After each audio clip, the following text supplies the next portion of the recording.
കർത്താവിന്റെ നാമത്തിന് സ്തുതി. ദിവസവും ഈ ചാനൽ കേൾക്കുന്നതിലൂടെ നിങ്ങൾക്ക് ഒരു വർഷത്തിനുള്ളിൽ ബൈബിൾ വായിക്കാൻ കഴിയും. ദയവായി ഷെയർ, സബ്സ്ക്രൈബ് ഒപ്പം സപ്പോർട്ട് ചെയ്യുക. ഇന്നത്തെ ബൈബിൾ വാക്യങ്ങൾ. ഉൽപ്പത്തി പുസ്തകം 47 അധ്യായം 1 മുതലുള്ള വാക്യങ്ങൾ. ഉൽപ്പത്തി പുസ്തകം 47 അധ്യായം 1 മുതലുള്ള വാക്യങ്ങൾ. അങ്ങനെ യോസേഫ് ചെന്ന് എന്റെ അപ്പനും സഹോദരന്മാരും അവരുടെ ആടുകളും കന്നുകാലികളും അവർക്കുള്ളതൊക്കെയും ഖനാൻ ദേശത്തു നിന്ന് വന്ന് ഗോശെൻ ദേശത്ത് ഇരിക്കുന്നു എന്ന് ഫറവോനെ ബോധിപ്പിച്ചു. പിന്നെ അവൻ തന്റെ സഹോദരന്മാരിൽ 5 പേരെ കൂട്ടിക്കൊണ്ടു ചെന്ന് ഫറവോന്റെ സന്നിധിയിൽ നിർത്തി. അപ്പോൾ ഫറവോൻ അവന്റെ സഹോദരന്മാരോട്, നിങ്ങളുടെ തൊഴിൽ എന്ത് എന്ന് ചോദിച്ചതിന് അവർ ഫറവോനോട്, അടിയങ്ങളും അടിയങ്ങളുടെ പിതാക്കന്മാരും ഇടയന്മാരാകുന്നു എന്ന് പറഞ്ഞു. ദേശത്ത് താമസിപ്പാൻ ഞങ്ങൾ വന്നിരിക്കുന്നു. കനാൻ ദേശത്ത് ക്ഷാമം കഠിനമായിരിക്കയാൽ അടിയങ്ങളുടെ ആടുകൾക്ക് മേച്ചിലില്ല. അടിയങ്ങൾ ഗോശെൻ ദേശത്ത് പാർത്തുകൊള്ളട്ടെ എന്നും അവർ ഫറവോനോട് പറഞ്ഞു. ഫറവോൻ യോസേഫിനോട്, നിന്റെ അപ്പനും സഹോദരന്മാരും നിന്റെ അടുക്കൽ വന്നിരിക്കുന്നുവല്ലോ. മിസ്രയീം ദേശം നിന്റെ മുമ്പാകെ ഇരിക്കുന്നു. ദേശത്തിലേക്കും നല്ല ഭാഗത്ത് നിന്റെ അപ്പനെയും സഹോദരന്മാരെയും പാർപ്പിക്ക. അവർ ഗോശെൻ ദേശത്ത് തന്നെ പാർത്തുകൊള്ളട്ടെ. അവരിൽ പ്രാപ്തന്മാർ ഉണ്ടെന്ന് നീ അറിയുന്നുവെങ്കിൽ അവരെ എന്റെ ആടുമാടുകളുടെ വേൽവിചാരകന്മാരാക്കി വെക്കുക എന്ന് കൽപ്പിച്ചു. യോസേഫ് തന്റെ അപ്പനായ യാക്കോബിനെയും അകത്തു കൊണ്ടുചെന്നു അവനെ ഫറവോന്റെ സന്നിധിയിൽ നിർത്തി. യാക്കോബ് ഫറവോനെ അനുഗ്രഹിച്ചു.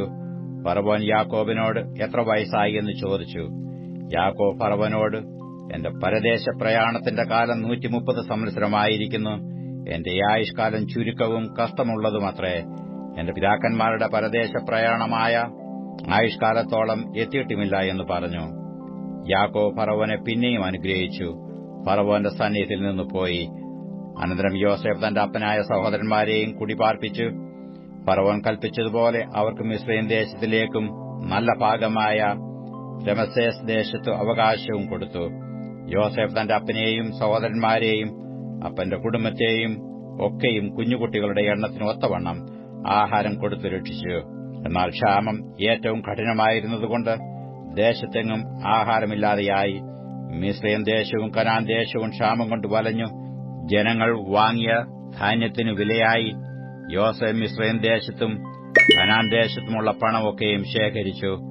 പണം യോസേഫ് ഫറവോന്റെ ഗൃഹത്തിൽ കൊണ്ടുവന്നു. മിസ്രയീം ദേശത്തും കനാൻ ദേശത്തും പണം ഇല്ലാതെയായപ്പോൾ മിസ്രയീമ്യർ ഒക്കെയും യോസേഫിന്റെ അടുക്കൽ ചെന്നു, ഞങ്ങൾക്ക് ആഹാരം തരയണം.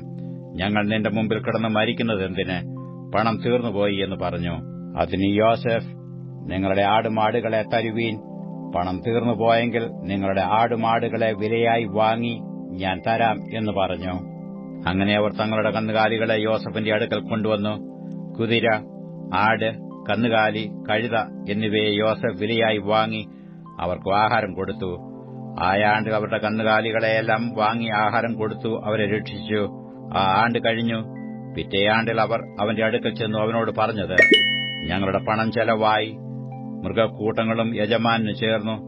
ഞങ്ങളുടെ ശരീരങ്ങളും നിലങ്ങളുമല്ലാതെ യജമാനന്റെ മുൻപാകെ ഒന്നും ശേഷിപ്പില്ല എന്നുള്ളത് യജമാനനെ ഞങ്ങൾ മറയ്ക്കുന്നില്ല. ഞങ്ങളും ഞങ്ങളുടെ നിലവും നിന്റെ കണ്ണിന് മുമ്പിൽ എന്തിനു നശിക്കുന്നു? നീ ഞങ്ങളെയും നിലത്തെയും ആഹാരത്തിന് വിലയായി വാങ്ങേണം. ഞങ്ങൾ നിലവുമായി ഫറവോനു അടിമകളാകട്ടെ. ഞങ്ങൾ മരിക്കാതെ ജീവനോടിരിക്കേണ്ടതിനും നിലം ശൂന്യമായി പോകാതിരിക്കേണ്ടതിനും ഞങ്ങൾക്ക് വിത്ത് തരയണം. അങ്ങനെ യോസേഫ് മിസ്രയീമിലെ നിലമൊക്കെയും ഫറവോന് വിലയ്ക്ക് വാങ്ങി. ക്ഷാമം പ്രബലപ്പെടുക കൊണ്ട് മിസ്രയീമ്യർ തങ്ങളുടെ നിലം വിറ്റു. നിലമെല്ലാം ഫറവോനുമായി. ജനങ്ങളെയോ അവൻ മിസ്രയീം ദേശത്തിന്റെ അറ്റം മുതൽ അറ്റം വരെ പട്ടണങ്ങളിലേക്ക് കുടിനീക്കി പാർപ്പിച്ചു. പുരോഹിതന്മാരുടെ നിലം മാത്രം അവൻ വാങ്ങിയില്ല. പുരോഹിതന്മാർക്ക് ഫറവോൻ അവകാശം കൽപ്പിച്ചിരുന്നു. ഫറവോൻ അവർക്ക് കൊടുത്ത അവകാശം കൊണ്ട് അവർ ഉപജീവനം കഴിച്ചതിനാൽ അവർ തങ്ങളുടെ നിലം വിറ്റില്ല. യോസേഫ് ജനങ്ങളോട്, ഞാൻ ഇന്ന് നിങ്ങളെയും നിങ്ങളുടെ നിലത്തെയും ഫറവോന് വിലയ്ക്ക് വാങ്ങിയിരിക്കുന്നു. നിങ്ങൾക്ക് വിത്ത് ഇതാ, നിലം വിതച്ചുകൊള്ളുവീൻ. വിളവെടുക്കുമ്പോൾ നിങ്ങൾ ഫറവോന് 5 കൊടുക്കണം. 4 ഓഹരിയോ വിത്തിനും വിത്തായിട്ടും നിങ്ങൾക്കും നിങ്ങളുടെ വീടുകളിലുള്ളവർക്കും നിങ്ങളുടെ കുഞ്ഞുകുട്ടികൾക്കും ആഹാരമായിട്ടും നിങ്ങൾക്ക് തന്നെ ഇരിക്കട്ടെ എന്ന് പറഞ്ഞു. അതിനു അവർ, നീ ഞങ്ങളുടെ ജീവനെ രക്ഷിച്ചിരിക്കുന്നു. യജമാനന് ഞങ്ങളോട് ദയയുണ്ടായാൽ മതി. ഞങ്ങൾ ഫറവോന് അടിമകളായിക്കൊള്ളാം എന്ന് പറഞ്ഞു. 5 ഫറവോന് ചെല്ലേണം എന്നിങ്ങനെ യോസഫ് മിസ്രയീമിലെ നിലങ്ങളെ സംബന്ധിച്ചു വെച്ച ചട്ടം ഇന്നുവരെയും നടപ്പാകുന്നു. പുരോഹിതന്മാരുടെ നിലം മാത്രം ഫറവോന് ചേർന്നിട്ടില്ല. ഇസ്രയേൽ മിസ്രയീം രാജ്യത്തിലെ ഗോശേൻ ദേശത്ത് പാർത്തു. അവിടെ അവകാശം സമ്പാദിച്ചു ഏറ്റവും സന്താനബുദ്ധിയുള്ളവരായി പെരുകി വന്നു. യാക്കോബ് മിസ്രയീം ദേശത്ത് വന്നിട്ട് 17 സംവത്സരം ജീവിച്ചിരുന്നു. യാക്കോബിന്റെ ആയുഷ്കാലം ആകെ 147 സംവത്സരമായിരുന്നു. ഇസ്രയേൽ മരിപ്പാനുള്ള കാലമെടുത്തപ്പോൾ അവൻ തന്റെ മകനായ യോസെഫിനെ വിളിപ്പിച്ചു. അവനോട്, നിനക്ക് എന്നോട് കൃപയുണ്ടെങ്കിൽ നിന്റെ കൈ എന്റെ തുടയിൻ കീഴിൽ വെക്കുക. എന്നോട് ദയയും വിശ്വസ്തയും കാണിച്ച് എന്നെ മിസ്രയീമിൽ അടക്കാതെ ഞാൻ എന്റെ പിതാക്കന്മാരെ പോലെ നിദ്ര കൊള്ളുമ്പോൾ എന്നെ മിസ്രയീമിൽ നിന്ന് എടുത്തുകൊണ്ടുപോയി അവരുടെ ശ്മശാന ഭൂമിയിൽ അടക്കണമെന്ന് പറഞ്ഞു. നിന്റെ കൽപ്പനപ്രകാരം ഞാൻ ചെയ്യാം എന്നു അവൻ പറഞ്ഞു. എന്നോട് സത്യം ചെയ്യുക എന്നു അവൻ പറഞ്ഞു. അവൻ സത്യവും ചെയ്തു. അപ്പോൾ ഇസ്രയേൽ കട്ടിലിന്റെ തലയ്ക്കൽ നമസ്കരിച്ചു.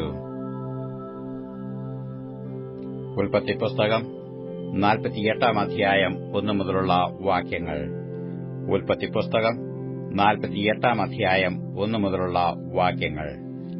അനന്തരം യോസേഫിന്, നിന്റെ അപ്പൻ ദീനമായി കിടക്കുന്നു എന്ന വർത്തമാനം വന്നു. ഉടനെ അവൻ മനശ്ശെ, എഫ്രയീം എന്ന 2 പുത്രന്മാരെ കൂട്ടിക്കൊണ്ടു ചെന്നു. നിന്റെ മകൻ യോസഫ് ഇതാ വരുന്നു എന്ന് യാക്കോബിനെ അറിയിച്ചു. അപ്പോൾ ഇസ്രയേൽ തന്നെത്താൻ ഉറപ്പിച്ച് കട്ടിലിന്മേൽ ഇരുന്നു.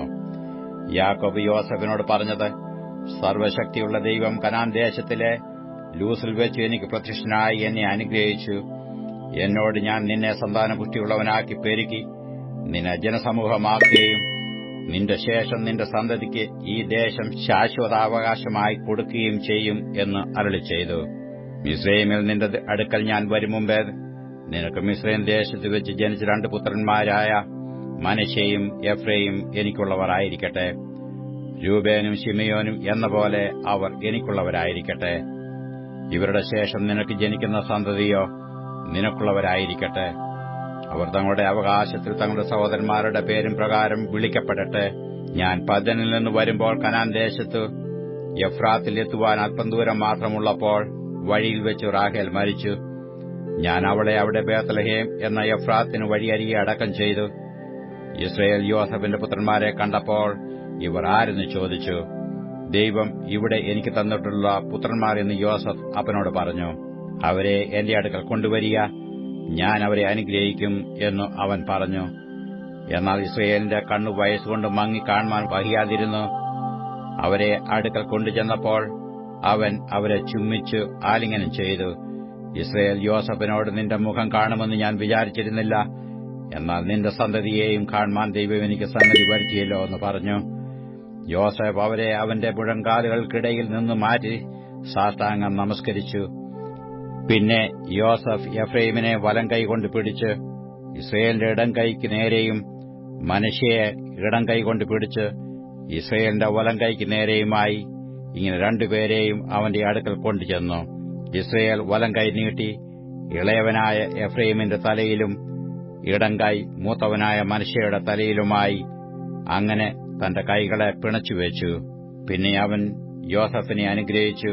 നിന്റെ പിതാക്കന്മാരായ അബ്രഹാമും ഇസാക്കും ഭജിച്ചുപോന്ന ദൈവം, ഞാൻ ജനിച്ച നാൾ മുതൽ ഇന്നുവരെയും എന്നെ പുലർത്തിയിരിക്കുന്ന ദൈവം, എന്നെ സകലദോഷങ്ങളിൽ നിന്നും വിടുവിച്ച ദൂതൻ ഈ കുട്ടികളെയും അനുഗ്രഹിക്കുമാറാകട്ടെ. എന്റെ പേരും എന്റെ പിതാക്കന്മാരായ അബ്രഹാമിന്റെയും ഇസാക്കിന്റെയും പേരും ഇവരിൽ നിലനിൽക്കുമാറാകട്ടെ. അവർ ഭൂമിയിൽ കൂട്ടമായി വർദ്ധിക്കട്ടെ എന്ന് പറഞ്ഞു. അപ്പൻ വലം കൈ എഫ്രയീമിന്റെ തലയിൽ വെച്ചു എന്ന് യോസഫ് കണ്ടപ്പോൾ അവന് അനിഷ്ടം തോന്നി. അപ്പന്റെ കൈ എഫ്രയീമിന്റെ തലയിൽ നിന്നും മനശ്ശെയുടെ തലയിൽ മാറ്റിവെപ്പാൻ പിടിച്ചു. യോസഫ് അപ്പനോട്, അങ്ങനെയല്ല എന്റെ അപ്പ, ഇവനല്ലോ ആദ്യജാതൻ, ഇവന്റെ തലയിൽ വലം കൈ വെക്കണം എന്ന് പറഞ്ഞു. എന്നാൽ അവന്റെ അപ്പൻ സമ്മതിക്കാതെ, എനിക്കറിയാം മകനെ, എനിക്കറിയാം, ഇവനും ഒരു വലിയ ജനമായി തീരും, ഇവനും വർദ്ധിക്കും. എങ്കിലും അനുജൻ അവനേക്കാൾ അധികം വർദ്ധിക്കും, അവന്റെ സന്തതി ജനസമൂഹമായി തീരുമെന്ന് പറഞ്ഞു. അങ്ങനെ അവൻ അന്നു അവരെ അനുഗ്രഹിച്ചു. ദൈവം നിന്നെ എഫ്രയീമിനെയും മനശ്ശെയെയും പോലെ ആക്കുമാറാകട്ടെ എന്ന് ഇസ്രയേല്യർ നിന്റെ പേർ ചൊല്ലി അനുഗ്രഹിക്കുമെന്ന് പറഞ്ഞു. എഫ്രയീമിനെ മനശ്ശെയ്ക്ക് മുമ്പാക്കി. യോസേഫിനോട് ഇസ്രയേൽ പറഞ്ഞത്, ഇതാ ഞാൻ മരിക്കുന്നു, ദൈവം നിങ്ങളോടുകൂടെ ഇരുന്ന് നിങ്ങളെ നിങ്ങളുടെ പിതാക്കന്മാരുടെ ദേശത്തേക്ക് മടക്കിക്കൊണ്ടുപോകും. എന്റെ വാളും വില്ലും കൊണ്ട് ഞാൻ അമോര്യരുടെ കൈയിൽ നിന്ന് പിടിച്ചടക്കിയ മലഞ്ചരിവ് ഞാൻ നിന്റെ സഹോദരന്മാരുടെ ഓഹരിയിൽ കവിഞ്ഞതായി നിനക്ക് തന്നിരിക്കുന്നു. ലൂക്കോസ് എഴുതിയ സുവിശേഷം 1 അധ്യായം 1 മുതലുള്ള വാക്യങ്ങൾ. ലൂക്കോസ് എഴുതിയ സുവിശേഷം 1 അധ്യായം 1 മുതലുള്ള വാക്യങ്ങൾ. ശ്രീമാനായ തെയോഫിലോസേ, ആദ്യമുതൽ കണ്ട സാക്ഷികളും വചനത്തിന്റെ ശുശ്രൂഷകന്മാരുമായവർ നമ്മെ ഭരമേൽപ്പിച്ചതുപോലെ നമ്മുടെ ഇടയിൽ പൂർണ്ണമായി പ്രമാണിച്ചു വരുന്ന കാര്യങ്ങളെ വിവരിക്കുന്ന ഒരു ചരിത്രം ചമപ്പാൻ പലരും തുനിഞ്ഞിരിക്കൊണ്ട് നിനക്ക് ഉപദേശം ലഭിച്ചിരിക്കുന്ന വാർത്തയുടെ നിശ്ചയം നീ അറിയേണ്ടതിന് അത് ക്രമമായി എഴുതുന്നത് നന്നെന്ന് ആദ്യം മുതൽ സകലവും സൂക്ഷ്മമായി പരിശോധിച്ചിട്ട് എനിക്കും തോന്നിയിരിക്കുന്നു. യഹൂദ്യ രാജാവായ ഹെരോദാവിന്റെ കാലത്ത് അബിയാക്കൂറിൽ സെക്കരിയാവ് എന്നു പേരുള്ള ഒരു പുരോഹിതനുണ്ടായിരുന്നു. അവന്റെ ഭാര്യ അഹരോന്റെ പുത്രിമാരിൽ ഒരുത്തിയായിരുന്നു. അവൾക്കും എലിശബേത്ത് എന്നു പേർ. ഇരുവരും ദൈവസന്നിധിയിൽ നീതിയുള്ളവരും കർത്താവിന്റെ സകല കൽപ്പനകളിലും ന്യായങ്ങളിലും കുറ്റമില്ലാത്തവരായി നടക്കുന്നവരും ആയിരുന്നു. എലിശബേത്ത് മച്ചിയാകൊണ്ട് അവർക്ക് സന്തതിയില്ലാഞ്ഞു. ഇരുവരും വയസ്സു ചെന്നവരും ആയിരുന്നു.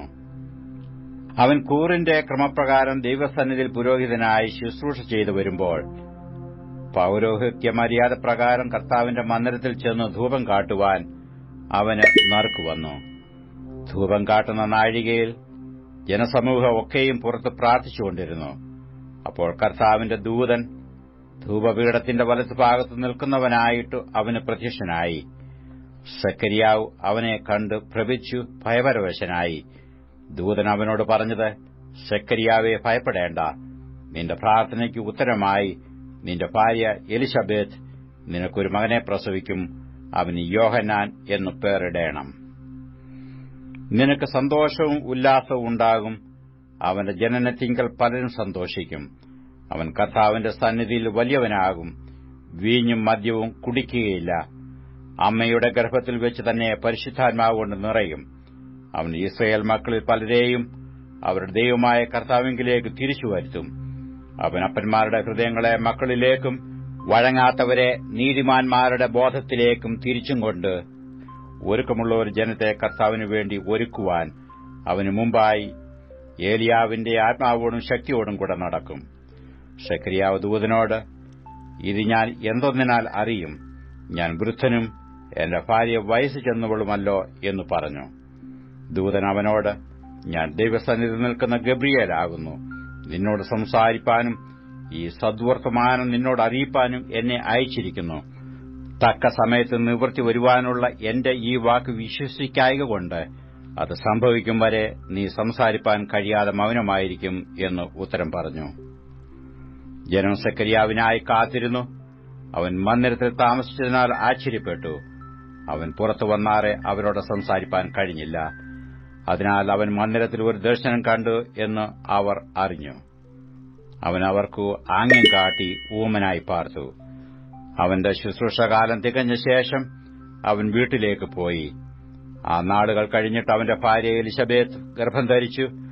മനുഷ്യരുടെ ഇടയിൽ എനിക്കുണ്ടായിരുന്ന നിന്ന് നീക്കുവാൻ കർത്താവ് എന്നെ കടാക്ഷിച്ച നാളിൽ ഇങ്ങനെ എനിക്ക് ചെയ്തു തന്നിരിക്കുന്നു എന്ന് പറഞ്ഞു 5 മാസം ഒളിച്ചു പാർത്തു.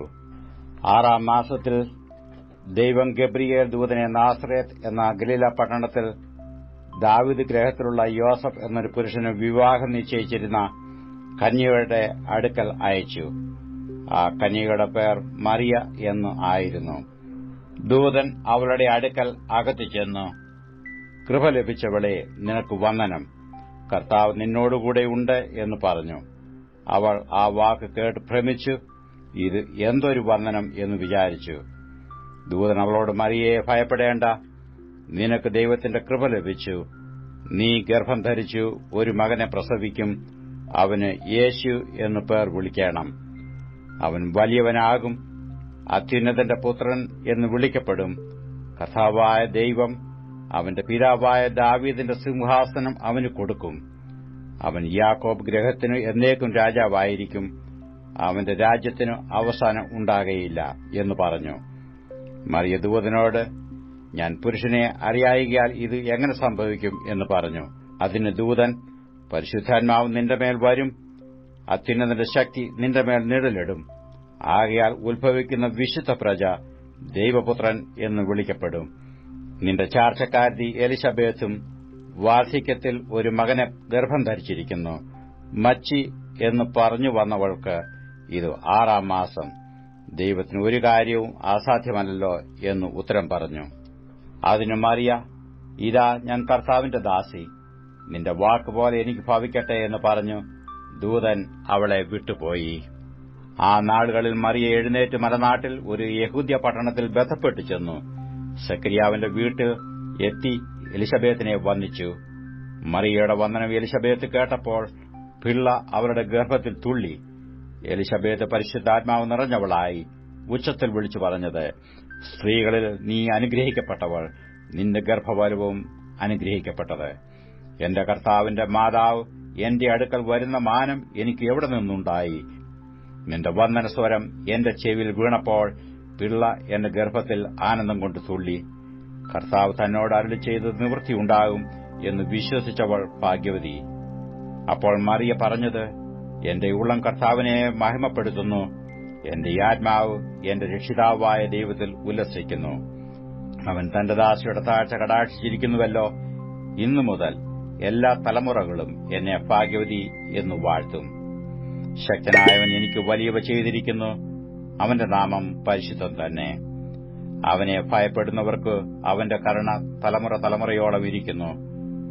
തന്റെ ഭുജം കൊണ്ട് അവൻ ബലം പ്രവർത്തിച്ചു, ഹൃദയവിചാരത്തിൽ അഹങ്കരിക്കുന്നവരെ ചിതറിച്ചിരിക്കുന്നു. പ്രഭുക്കന്മാരെ സിംഹാസനങ്ങളിൽ നിന്നിറക്കി താണവരെ ഉയർത്തിയിരിക്കുന്നു. വിശന്നിരിക്കുന്നവരെ നന്മകളാൽ നിറച്ചു, സമ്പന്നന്മാരെ വെറുതെ അയച്ചു കളഞ്ഞിരിക്കുന്നു. നമ്മുടെ പിതാക്കന്മാരോട് അരുളി ചെയ്തതുപോലെ അബ്രഹാമിനും അവന്റെ സന്തതിക്കും എന്നേക്കും കരുണ ഓർക്കേണ്ടതിന് തന്റെ ദാസനായ ഇസ്രായേലിനെ തുണച്ചിരിക്കുന്നു. മറിയ ഏകദേശം 3 മാസം അവളോടുകൂടെ പാർത്തിട്ട് വീട്ടിലേക്ക് മടങ്ങിപ്പോയി. എലിസബേത്ത് പ്രസവിപ്പാനുള്ള കാലം തികഞ്ഞപ്പോൾ അവൾ ഒരു മകനെ പ്രസവിച്ചു. കർത്താവ് അവൾക്ക് വലിയ കരുണ കാണിച്ചു എന്ന് അയൽക്കാരും ചാർച്ചക്കാരും കേട്ടിട്ട് അവളോടുകൂടെ സന്തോഷിച്ചു. 8-ാം നാളിൽ അവർ പൈതലിനെ പരിച്ഛേദന ചെയ്യുവാൻ വന്നു. അപ്പന്റെ പേർ പോലെ അവന് സെക്കരിയാവ് എന്നു പേർ വിളിപ്പാൻ ഭാവിച്ചു. അവന്റെ അമ്മയോ, അല്ല, അവന് യോഹന്നാൻ എന്നു പേരിടേണം എന്ന് പറഞ്ഞു. അവർ അവളോട്, നിന്റെ ചാർച്ചയിൽ ഈ പേരുള്ളവർ ആരും ഇല്ലല്ലോ എന്ന് പറഞ്ഞു. പിന്നെ അവന് എന്തു പേർ വിളിപ്പാൻ വിചാരിക്കുന്നു എന്നു അപ്പനോട് ആംഗ്യം കാട്ടി ചോദിച്ചു. അവനൊരു എഴുത്തുപലക ചോദിച്ചു. അവന്റെ പേർ യോഹന്നാൻ എന്നെഴുതി. എല്ലാവരും ആശ്ചര്യപ്പെട്ടു. ഉടനെ അവന്റെ വായും നാവും തുറന്നു. അവൻ സംസാരിച്ച് ദൈവത്തെ സ്തുതിച്ചു. ചുറ്റും പാർക്കുന്നവർക്ക് എല്ലാം ഭയമുണ്ടായി. യഹൂദ്യ മലനാട്ടിൽ എങ്ങും ഈ വാർത്തയൊക്കെയും പരന്നു. കേട്ടവർ എല്ലാവരും അത് ഹൃദയത്തിൽ നിക്ഷേപിച്ചു. ഈ പൈതൽ എന്താകും എന്ന് പറഞ്ഞു. കർത്താവിന്റെ കൈ അവനോടുകൂടെ ഉണ്ടായിരുന്നു. അവന്റെ അപ്പനായ സെക്കരിയാവ് പരിശുദ്ധാത്മാവ് നിറഞ്ഞവനായി പ്രവചിച്ചു പറഞ്ഞത്, ഇസ്രായേലിന്റെ ദൈവമായ കർത്താവ് അനുഗ്രഹിക്കപ്പെട്ടവൻ. അവൻ തന്റെ ജനത്തെ സന്ദർശിച്ച് ഉദ്ധാരണം ചെയ്യുകയും ആദ്യം മുതൽ തന്റെ വിശുദ്ധ പ്രവാചകന്മാർ മുഖാന്തരം അരുളി ചെയ്തതുപോലെ നമ്മുടെ ശത്രുക്കളുടെ വശത്തുനിന്നും നമ്മെ പകയ്ക്കുന്ന ഏവരുടെയും കയ്യിൽ നിന്നും നമ്മെ രക്ഷിപ്പാൻ തന്റെ ദാസനായ ദാവീദിന്റെ ഗൃഹത്തിൽ നമുക്ക് രക്ഷയുടെ കൊമ്പ് ഉയർത്തുകയും ചെയ്തിരിക്കുന്നത്. നമ്മുടെ പിതാക്കന്മാരോട് കരുണ പ്രവർത്തിക്കേണ്ടതിനും നമ്മുടെ ശത്രുക്കളുടെ കയ്യിൽ നിന്ന് രക്ഷിക്കപ്പെട്ട് നാം ആയുഷ്കാലമൊക്കെയും ഭയം കൂടാതെ തിരുമുമ്പിൽ വിശുദ്ധിയിലും നീതിയിലും തന്നെ ആരാധിപ്പാൻ നമുക്ക് കൃപ നൽകുമെന്നും അവൻ നമ്മുടെ പിതാവായ അബ്രഹാമിനോട് ചെയ്ത സത്യവും തന്റെ വിശുദ്ധ നിയമവും ഓർത്തതും കൊണ്ട് ആകുന്നു. നീയോ പൈതലേ, അത്യുന്നതന്റെ പ്രവാചകൻ എന്ന് വിളിക്കപ്പെടും. കർത്താവിന്റെ വഴി ഒരുക്കുവാനും നമ്മുടെ ദൈവത്തിന്റെ ആർദ്രകരുണയാൽ അവന്റെ ജനത്തിന് പാപമോചനത്തിൽ നിന്ന് രക്ഷാപരിജ്ഞാനം കൊടുപ്പാനുമായി നീ അവന് മുമ്പായി നടക്കും. ഇരുളിലും മരണനിഴലിലും ഇരിക്കുന്നവർക്ക് പ്രകാശിച്ചു നമ്മുടെ കാലുകളെ സമാധാന മാർഗത്തിൽ നടത്തേണ്ടതിന് ആ ആർദ്രകരുണയാൽ ഉയരത്തിൽ നിന്ന് ഉദയം നമ്മെ സന്ദർശിച്ചിരിക്കുന്നു. പൈതൽ വളർന്നു, ആത്മാവിൽ ബലപ്പെട്ടു. അവൻ ഇസ്രായേലിന് തന്നെത്താൻ കാണിക്കുന്നാൾ വരെ മരുഭൂമിയിൽ ആയിരുന്നു. 24-ാം സങ്കീർത്തനം 1 മുതലുള്ള വാക്യങ്ങൾ. 24 സങ്കീർത്തനം 1 മുതലുള്ള വാക്യങ്ങൾ. ഭൂമിയും അതിന്റെ പൂർണ്ണതയും ഭൂതലവും അതിന്റെ നിവാസികളും യഹോവയ്ക്കുള്ളതാകുന്നു. സമുദ്രങ്ങളുടെ മേൽ അവൻ അതിനെ സ്ഥാപിച്ചു, നദികളുടെ മേൽ അവൻ അതിനെ ഉറപ്പിച്ചു. യഹോവയുടെ പർവ്വതത്തിൽ ആർ കയറും? അവന്റെ വിശുദ്ധ സ്ഥലത്ത് ആർ നിൽക്കും? വെടിപ്പുള്ള കൈയും നിർമ്മല ഹൃദയവും ഉള്ളവൻ, വ്യാജത്തിന് മനസ്സുവെക്കാതെയും കള്ളസത്യം ചെയ്യാതെയും ഇരിക്കുന്നവൻ. അവൻ യഹോവയോട് അനുഗ്രഹവും തന്റെ രക്ഷയുടെ ദൈവത്തോട് നീതിയും പ്രാപിക്കും. ഇതാകുന്നു അവനെ അന്വേഷിക്കുന്നവരുടെ തലമുറ. യാക്കോബിന്റെ ദൈവമേ, തിരുമുഖം അന്വേഷിക്കുന്നവർ ഇവർ തന്നെ. വാതിലുകളെ നിങ്ങളുടെ തലകളെ ഉയർത്തുവീൻ, പണ്ടേയുള്ള കതകുകളെ ഉയർന്നിരിപ്പീൻ. മഹത്വത്തിന്റെ രാജാവ് പ്രവേശിക്കട്ടെ, മഹത്വത്തിന്റെ രാജാവാർ. ബലവാനും വീരനുമായ യഹോവ, യുദ്ധവീരനായ യഹോവ തന്നെ. വാതിലുകളെ നിങ്ങളുടെ തലകളെ ഉയർത്തുവീൻ, പണ്ടേയുള്ള കതകുകളെ ഉയർന്നിരിപ്പീൻ. മഹത്വത്തിന്റെ രാജാവ് പ്രവേശിക്കട്ടെ, മഹത്വത്തിന്റെ രാജാവാർ. സൈന്യങ്ങളുടെ യഹോവ തന്നെ, അവനാകുന്നു മഹത്വത്തിന്റെ രാജാവ്.